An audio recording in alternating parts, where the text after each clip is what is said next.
Hey there, Tuba Knights. It's your friendly neighborhood flash in the pan. So today we are going to do our part 2 or our build video for our poor man's Blood Diamond Carbine. Going to try and keep this pretty cut and dry because there's only so much we can do because of YouTube's policies about teaching you guys how to be terrorists and stuff like that. So how we're just going to break this up is kind of each individual part. I'm just going to say, hey, this is what I'm doing, this is how you do it. I can't actually show you because, again, that will turn you into a terrorist.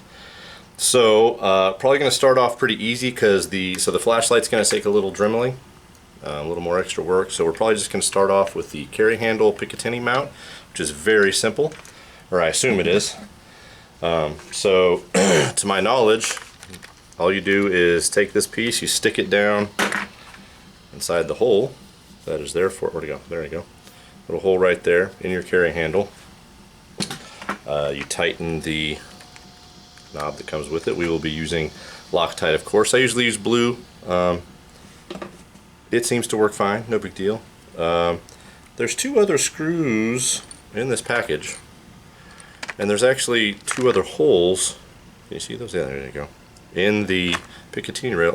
They're not threaded, so I'm not entirely sure what those screws are for, but whatever, we're gonna stab her in there, get some Loctite on it, and I will bring you back to show you the results. Stick around. Alright, so that was no big deal. Just it's got a little raised area. Can you see that? It's coming? Yeah, there you go. You see how it's kind of shows you exactly which way so you don't put it on backwards. Put a little Loctite on the thread there. I did use channel locks to tighten that down a little bit. I didn't go crazy on it, but just to keep it from moving anywhere. It's nice and snug. So the next part, the actual red dot itself, as I said in the last video, I got a little crimson trace from Berto the neighbor that we're going to use. This came with a riser on it. I think I'm actually going to take that riser off because it would sit really, really tall. And it's already going to be tall because we're putting it on the carry handle, right? So I'm going to take that riser off and just mount it directly to that Picatinny. I don't know how far back or how forward, whatever, where I'm going to put that. Maybe I'll have to reference some pictures and see if it's center, a little forward, whatever. So I will do that, and I will come back with the results, and we'll have our red dot on. Same kind of idea. It's very simple if you don't know how to do stuff like this.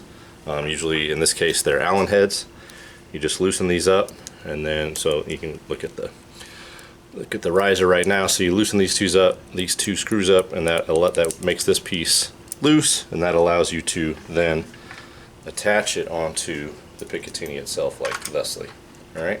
Something else I wanted to point out that was kind of cool about that, and I don't know if they're all like this, but this one was advertised for this, so I liked the idea of it. This particular carry handle Picatinny, if you can see, yeah, you should be able to see, I can still use my iron sights with that. So that I like quite a bit. Just in case your optic goes down.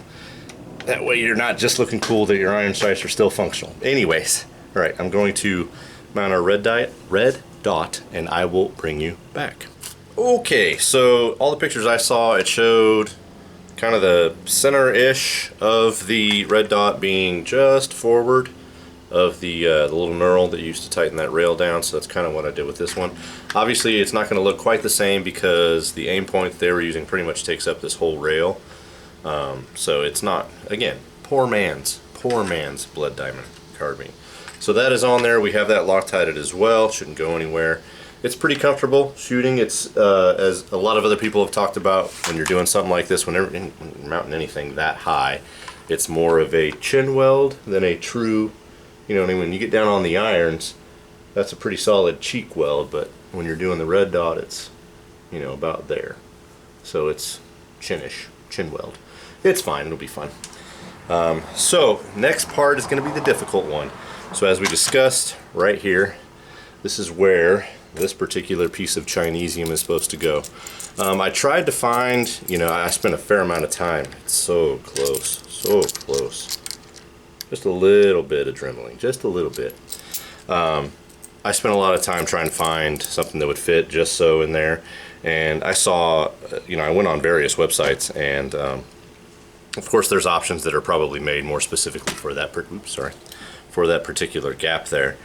But man, I'm not paying $50 I mean, come on. So we got our nice little Chinesium here that we're gonna modify, and we're gonna get it in there, and I'll bring you back after we do that, because I know from my Beretta video that, having watched it myself, like me watching me sit there Dremel is pretty freaking boring, especially if you're like trying to get it to fit just so. So obviously I don't know how much of that we can show anyway. So I'll save you the boredom, and I will do it, and I will bring you back when she is good and mounted, hopefully properly in that space. Looking at pictures in the movie, that that mount piece was kind of at a 45 there off of the bottom of the barrel, so it's not a true 90, or it's kind of angled there off to the edge, which I guess we can do that to make it. We'll do a little accuracy here, a little clone correct situation. But so for now, I'm going to Dremel this stuff out, and I will bring you back when she's on there. Stick around. Okay, we got it on. There you go. You can see that's it. So the limiting factor is how far or how close those bolt heads are to touching your FSB, front sight block, for those of you who don't know. The problem that I'm running into now, oh, perfect. The problem that we're running into now is that our flashlight holder is right there. You can see it's a little too proud, so we gotta cut off a little bit, a sliver, about a Dremel wheel length. And then the other thing that may be a problem right now is that even when we cut that off, are those bolt head, or those end of those bolts going to hit? Are we going to have to loosen that out, get the flashlight thing on first, and then tighten everything down and kind of make it work? That we'll see. So first and foremost, I'm going to cut off that part, man, of the flashlight holder piece, so that it will not interfere with our bayonet lug, which I'm wondering now. Let me look real quick while I've got you. Let's look and see if the bayonet lug is even on the one picture that I've been using. It is. Okay, so this is something that other people have dealt with as well. So you just have to get this piece trimmed down, and of course, again, we're using all the wrong things. This isn't clone correct. We are replacing quality parts and expense with our labor, and that's just how it goes sometimes, at least for me. You know me, I like to tinker in the garage. So we're going to cut off that little bit right there, just enough to get that to sit on that little piece of Picatinny, and then we'll lock it on there. We'll put the flashlight in. As you can see, maybe a little bit, I had to file / Dremel. So I don't know if you know this. If you own a Dremel and a file, or either one individually, you are a gunsmith. You can ask the SDI, Sonora Desert Institute, which is not a sponsor of this channel, but they could be if they chose to. I've been doing gunsmithing for the last hour or so, so SDI hit me up. But no, all jokes aside, Uncle Hickok says it all the time. If you have a Dremel or a file, he says Dremel more often. But man, it's just, you're just removing metal, especially on something like this where it's a $10 part. So if you mess it up, oh well, it's a $10 mistake. You learn from it. In this case, this one was free. So what? And even then, you're just trimming a little bit. It's fun to tinker. Anyways, keep your hands busy. I'm going to trim this back, see if I can't get that mounted on, and hopefully, when you come back, I will have a flashlight mounted. Very, what's the word? I don't know. Very nicely? Whatever. We're going to have a flashlight mounted. Stick around. Alright, we've got more updates. Another spot, so we got our little notch cut in right there on the, right here. No problem, good clearance. We might still be touching a little bit actually, so I might have to, we are touching a little bit.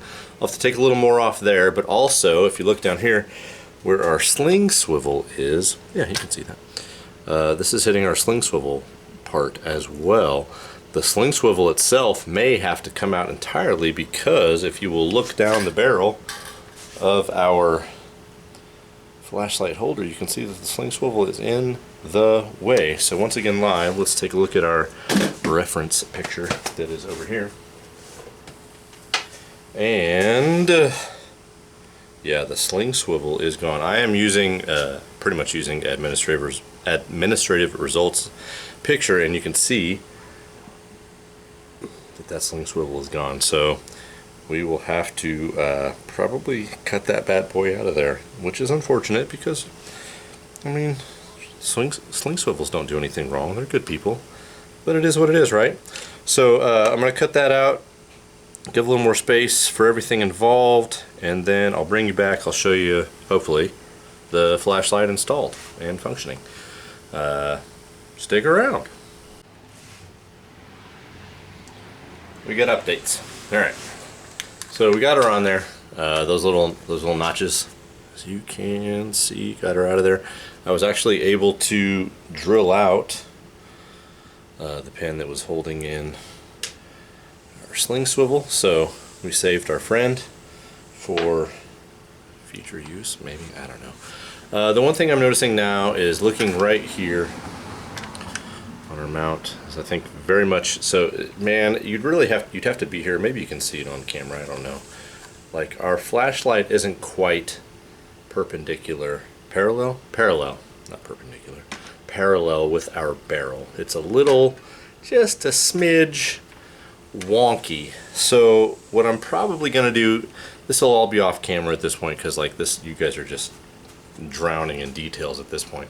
I probably need to shave a little more off of the actual aluminum Picatinny piece, just a little bit, to kind of get that sucked in real good between that FSB, and then I think that'll help.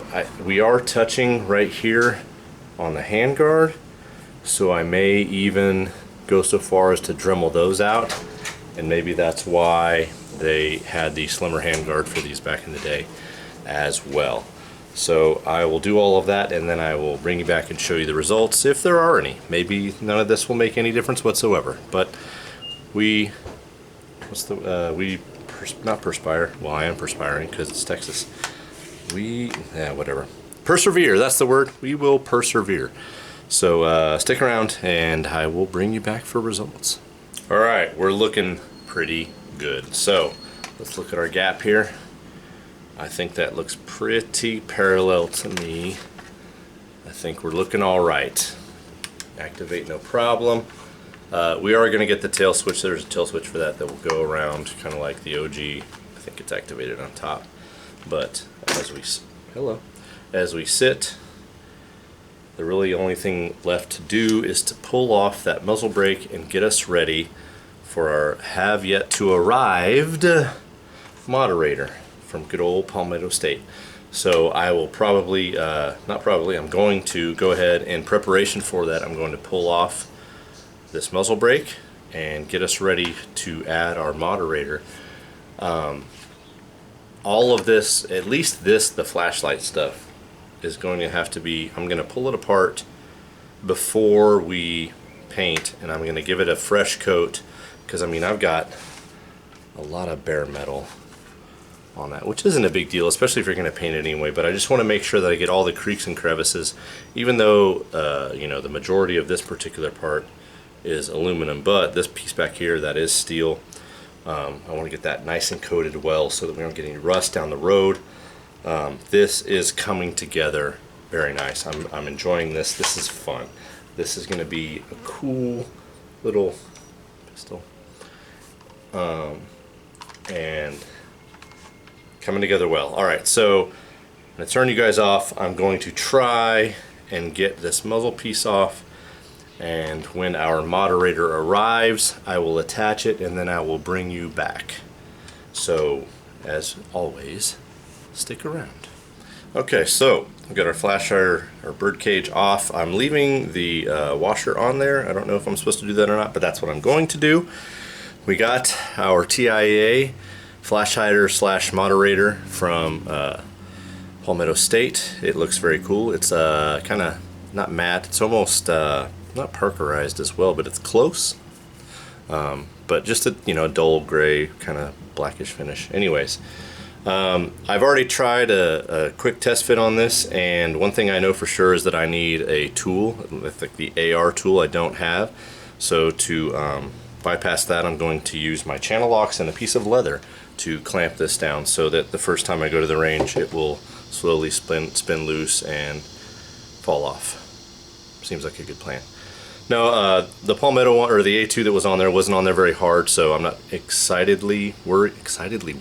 I'm not drastically worried about it, but I think we'll see what happens. So I'm going to put this on, bring you back, show you the finished look, and then we will probably end the video there, because then it will be time for painting. So I will show you that when we get back. Okay, as you can see, this looks pretty good. I'm very excited with how this turned out. I have swapped out the aluminum mag that the neighbor gave me for this one of my old zombie green ones. I'm going to sacrifice that one to be painted with the rifle. I usually try and paint a magazine with the rifle, just so I don't have to tape up the magazine well, because it usually doesn't stick very well. I also had this was just the Crimson Trace strap that came with it. It's got little Velcro straps. I will probably reinforce and or replace those with zip ties or ranger bands, rubber bands, whatever the hell you want to call them. But I kind of like it up there on top. It's kind of out of the way if you want to just go regular grip, but if you're, you know, doing cool guy stuff, it's pretty easy to activate there, but it's not in the way. I did notice while putting this moderator on that my flashlight mount will spin. Well, now that I say that, now it's moving. It will spin with a little bit of torque, so we do need to clamp that down pretty good whenever we put it back on after paint, which is what we are going to do next. But this will be the end of our build video, and this is the finished product as far as the build of our poor man's Blood Diamond Carbine. So I do hope you will stick around and watch the paint video. It's going to be relatively simple. If you watch administrative results on how he painted his stuff, and if you just look at the gun itself, it's pretty basic. I'm going to do a probably just a straight coat of tan as our base coat, kind of as usual, but in this case it's going to be mostly covered up with greens and even a little bit of black. So according to, well, we'll just talk about this in the paint video. I'm not going to drag this one on. That'll those of you that want to watch the paint video, we'll talk about it then. I appreciate you guys watching. Do the YouTube stuff, like, share, subscribe. Getting pretty close to monetization, so I appreciate you guys watching, and I will see you on the next one.